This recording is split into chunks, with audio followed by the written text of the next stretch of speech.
आज आपण reserve bank of India याविषयी माहिती पाहणार आहोत। भारतामध्ये सर्वोच्च स्थानावर असणारी ही रिझर्व्ह बँक ऑफ इंडिया ही बँक आहे। रिझर्व्ह बँकेच्या माध्यमातून इतर बँकांचं कार्य चालत असतं। बँकांची बँक म्हणून आपण ज्या बँकेकडे पाहतो ती बँक म्हणजे रिझर्व्ह बँक ऑफ इंडिया आणि या बँकेच्या नियंत्रणाखाली देशातील अनेक बँका कार्य करीत असतात। रिझर्व्ह बँक ऑफ इंडिया या बँकेची स्थापना 1 एप्रिल 1935 रोजी झाली। रिझर्व्ह बँक ऑफ इंडियाची स्थापना झाल्यानंतर या बँकेचं राष्ट्रीयकरण हे 1 जानेवारी 1949 मध्ये करण्यात आलं। म्हणजे की ही जी बँक होती ती पूर्वी खाजगी मालकीची होती। मग या बँकेचं राष्ट्रीय करून ती राष्ट्राला अर्पण केली ती 1 जानेवारी 1949। मग आपण रिझर्व्ह बँक ऑफ इंडिया या बँकेची व्याख्या पाहत असताना या बँकेचं महत्त्वही पाहू आणि या बँकेची व्याख्या पाहत असताना देशातील चलनांचे व प्रत्ययाचे नियंत्रण करण्याची जबाबदारी ज्या बँकेवर टाकण्यात येते त्या बँकेला आपण केंद्रीय बँक म्हणतो। म्हणजे देशातील चलनाची निर्मिती करणे, चलनाचं नियंत्रण करण्याची जबाबदारी ही फक्त रिझर्व्ह बँकेवर टाकण्यात येते। म्हणून या बँकेला आपण रिझर्व्ह बँक ऑफ इंडिया ही बँक असे म्हणतो। कारण देशातील चलनाचं नियमन करण्याचं कार्य फक्त रिझर्व्ह बँकेलाच करता येते, इतर बँकांना करता येत नाही।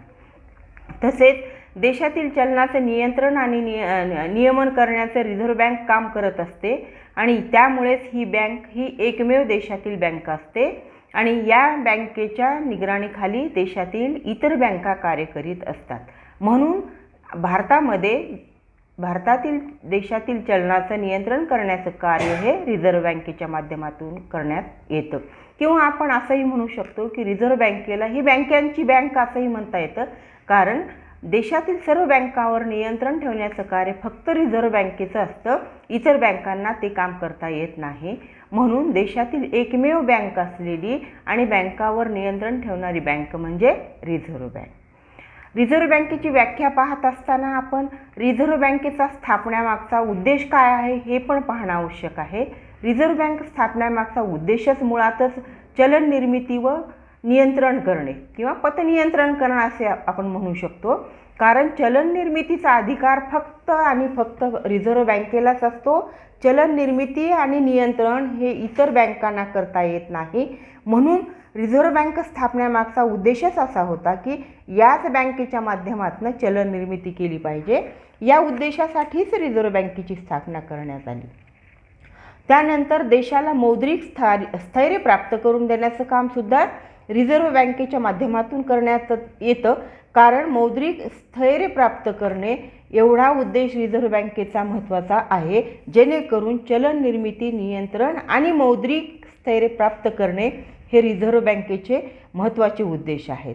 त्याचप्रमाणे या बँकेचा दुसरा उद्देश असा आहे की देशातील इतर ज्या बँका आहेत या बँकावरही बँक व्यवसायावरही नियंत्रण ठेवण्याचं कार्य फक्त रिझर्व्ह बँकेला आहे।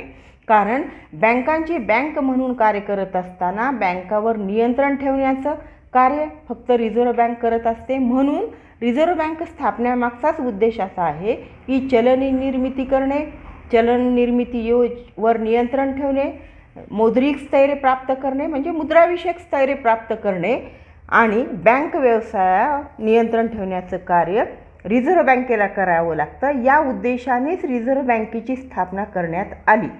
त्याचप्रमाणे रिझर्व्ह बँकेचे उद्देश पाहिल्यानंतर आपल्याला रिझर्व्ह बँक महत्त्वाचे कोणते कार्य करते हे सुद्धा पाहणं आवश्यक आहे। तर रिझर्व्ह बँकेचं महत्त्वाचं कार्य हे कागदी चलनाची निर्मिती करणे हे असतं। कारण कागदी चलनाची निर्मिती करण्याचा अधिकार फक्त रिझर्व्ह बँकेला आहे। रिझर्व्ह बँक कागदी चलनाची निर्मिती करीत असताना 2 रुपयापासून पुढच्या ज्या काही नोटा आहेत ते रिझर्व्ह बँक छापण्याचं काम करत असते। कारण तो अधिकार केवळ आणि केवळ रिझर्व्ह बँकेलाच आहे आणि 1 रुपयाचे चलन किंवा चलनी नोटा छापण्याचा अधिकार हा अर्थ खात्याला आहे। म्हणून कागदी चलनाची निर्मिती करण्याचं कार्य हे रिझर्व्ह बँकेच्या माध्यमातून केलं जातं। त्याचप्रमाणे सरकारची बँक म्हणून रिझर्व्ह बँक कार्य करते। ज्याप्रमाणे देशामध्ये ज्या व्यापारी बँका, सहकारी बँका ज्या असतात त्यांची खाती रिझर्व्ह बँकेमध्ये असते, त्याच पद्धतीने सरकारची बँक म्हणून कार्य करत असताना सरकारच्या ठेवी आणि जे काही कर्ज आहे त्याची सुद्धा रक्कम किंवा त्याची सुद्धा नोंद रिझर्व्ह बँकेमध्ये असते. म्हणून आणि रिझर्व्ह बँक ही सरकारच्या वतीने सरकारच्या ठेवी स्वीकारणे, सरकारला कर्ज देण्याचं कार्यसुद्धा रिझर्व्ह बँक करते. म्हणून आपल्याला असं म्हणता येईल सरकारची बँक म्हणून कार्य करण्याचं कामसुद्धा रिझर्व्ह बँकेला कार्य पार पाडावं लागतं. त्याचप्रमाणे बँकांची बँक म्हणून कार्य करणे, कारण देशातील ज्या काही इतर बँका आहेत त्या बँकांना शेवटचा कर्जदाता किंवा शेवटची तारक म्हणून समजणारी जी बँक असते ते रिझर्व्ह बँक ऑफ इंडिया, कारण इतर बँकांचे सर्व खाते हे रिझर्व्ह बँकेमध्ये उघडलेले असतात आणि रिझर्व्ह बँकेच्या नियंत्रणाखालील इतर बँका कार्य करतात. म्हणून शेवटचा दाता म्हणूनही आपल्याला या बँकेकडे पाहता येतं. म्हणून या बँकेला आपण रिझर्व्ह बँकेला बँकांची बँक म्हणून सुद्धा कार्य पाडावं लागतं. त्यानंतर देशामध्ये जे काही निधी तयार होतो त्या निधीचं पण मॅनेजमेंट किंवा व्यवस्थापन करणं हे रिझर्व्ह बँकेचंच कार्य आहे. जे त्याच पद्धतीने रिझर्व्ह बँकेला निरसनग्रहाची कार्य करावी लागतात. निरसनग्रहाचं कार्य करत असताना व्यापारी बँकेची जी काही कागदपत्री व्यवहार आहेत ती रिझर्व्ह बँकेच्या माध्यमातून करण्यात येतात आणि हे कार्य केवळ रिझर्व्ह बँकेला करता येतं. शेवटी इतर ज्या काही बँका असतात त्या बँकांना शेवटचा दाता किंवा शेवटचा कर्जदाता म्हणून रिझर्व्ह बँकेकडे पाहिलं जातं किंवा रिझर्व्ह बँकेला त्याविषयी कार्य करावं लागतं, कारण रिझर्व्ह बँकेच्या माध्यमातूनच इतर बँकांना कर्ज पुरवठा केला जातो आणि कर्ज पुरवठ्यावर नियंत्रणसुद्धा ठेवण्याचं काम रिझर्व्ह बँक ऑफ इंडिया करते. म्हणून हे कार्यसुद्धा महत्त्वाचं आहे. बँक व्यवसायविषयक प्रशिक्षण देण्याचं कामसुद्धा रिझर्व्ह बँकेच्या माध्यमातून केलं जातं, कारण बँकिंग विषयक प्रशिक्षण देण्याचं काम रिझर्व्ह बँकेच्या माध्यमातून इतर बँकांना देण्याचं काम रिझर्व्ह बँकेला करावं लागतं. त्याचप्रमाणे शेवटचं महत्त्वाचं आहे जे की पतचलन नियंत्रण करणं, जेणेकरून की या पतचलनाचा वापर कमी अधिक करून रिझर्व्ह बँक इतर बँकावर नियंत्रण ठेवत असते आणि देशातील चलनवाढीला आणि भाववाढीला नियंत्रण ठेवण्याचं काम करते किंवा मंदीमध्ये देशातील अर्थव्यवस्थेला तारण्याचं काम ही रिझर्व्ह बँक करत असते. म्हणून आपण पाहत असताना रिझर्व्ह बँक ऑफ इंडियाची कार्य हे कागदी चलननिर्मिती करणे, सरकारची बँक म्हणून काम करणे, बँकांची बँक म्हणून काम करणे, देशातील निधीचे व्यवस्थापन करणे, निरसनग्रहाचे कार्य चालवणे, शेवटचा कर्जदाता म्हणून कार्य करणे, बँक व्यवसायविषयक प्रशिक्षण देणे आणि पतचलनाचं नियंत्रण करणे इत्यादी कार्य रिझर्व्ह बँकेच्या माध्यमातून पार पाडावी लागतात. ही कार्य पार पाडत असताना रिझर्व्ह बँकेला आणखीन महत्त्वाचं कार्य करावं लागतं, ती म्हणजे पतनियंत्रणाच्या साधनाच्या माध्यमातून अर्थव्यवस्थेत रिझर्व्ह बँकेला महत्त्वाचं कार्य पार पाडावं लागतं. मग रिझर्व्ह बँक पतनियंत्रणाच्या साधनाच्या माध्यमातून जे काही कार्य करते ती पतनियंत्रणाची संख्यात्मक आणि गुणात्मक साधने आहेत. पतनियंत्रण करत असताना संख्यात्मक साधनाच्या माध्यमातून रिझर्व्ह बँक प्रथम संख्यात्मक साधने वापरून पतचलनावर नियंत्रण ठेवण्याचं कार्य करते. त्यामध्ये बँक दर आहे, खुल्या बाजारात कर्जरोख्याची खरेदी विक्री आहे, रोख निधीची प्रमाणात बदल आहे. या संख्यात्मक साधनाचा वापर करून रिझर्व्ह बँक पतनियंत्रण करत असते, जेणेकरून तेजी आणि मंदीला आळा घालता येतो आणि अर्थव्यवस्था सुरळीत पार पाडता येते. त्याचप्रमाणे रिझर्व्ह बँक ज्याप्रमाणे संख्यात्मक साधनाचा वापर करून पतचलन नियंत्रण करते त्याच पद्धतीने रिझर्व्ह बँक गुणात्मक साधनांचा वापर करून सुद्धा पतचलनावर नियंत्रण ठेवते. या गुणात्मक साधनामध्ये कर्ज व तारण यातील अंतर ठरवण्याचं काम रिझर्व्ह बँक करते. त्याचप्रमाणे नैतिक समजावणी करण्याचं कामसुद्धा गुणात्मक साधनाच्या माध्यमातून रिझर्व्ह बँक पार पाडत असते.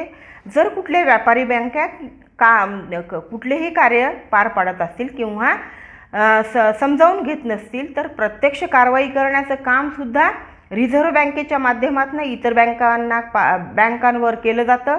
त्याचप्रमाणे उपभोग कर्जाचे नियंत्रण करण्याचं काम सुद्धा रिझर्व्ह बँक आपल्या माध्यमातून करत असते आणि विशिष्ट कामासाठी कर्ज देणे, रिझर्व्ह बँक ही शेवटी कर्ज देणारी शेवटचा दाता असते आणि ती विचार करून किंवा कुठल्याही गोष्टीला कोणते कर्ज द्यायचे याविषयी ती अभ्यास करून विशिष्ट कामासाठी कर्ज दिलं जातं आणि शेवटचा जे काही साधन वापरलं जातं पतनियंत्रणासाठी जर कुठलीच गोष्ट शक्य नसेल तर शेवटी न ऐकणाऱ्या बँकांच्या बाबतीत प्रसिद्धी देणे हे गुणात्मक साधन वापरून रिझर्व्ह बँक ऑफ इंडिया पतनियंत्रण सुरळीत पार पाडते. अशा पद्धतीने रिझर्व्ह बँक ऑफ इंडिया पतनियंत्रणाची संख्यात्मक साधने आणि गुणात्मक साधने या साधनाचा वापर करून रिझर्व्ह बँक पतनियंत्रण सुरळीत पार पाडते.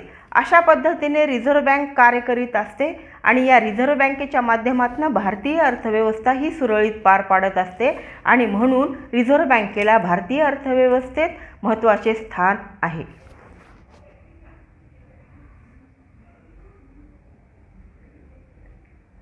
थँक्यू.